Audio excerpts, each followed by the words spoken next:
হচ্ছে।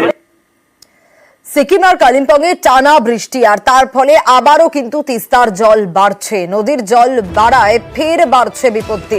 আবার জলমগ্ন হয়ে পড়েছে তিস্তা বাজার। ছবিটা আপনাদের দেখাচ্ছি, রীতিমতো ভাসছে কালিম্পং দার্জিলিং সংযোগকারী রাস্তা। পার্থ রয়েছেন আমাদের সঙ্গে। পার্থ, কি পরিস্থিতি? যে ছবি আমরা দেখছি আবারও ভয়াবহ।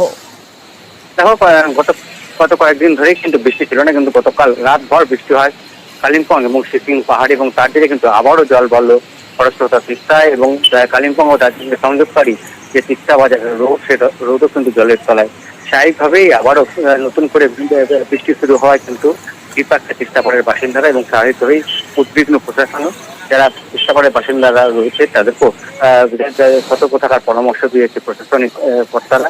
এবং কালিম্পং এবং সিকিমে আজ দিনভর বৃষ্টির পূর্বাভাস রয়েছে। স্বাভাবিকভাবেই সব মিলিয়ে কিন্তু যথেষ্ট দুশ্চিন্তা এবং দুর্ভোগে রয়েছে সেখানকার বাসিন্দারা। বেশ পার্থ।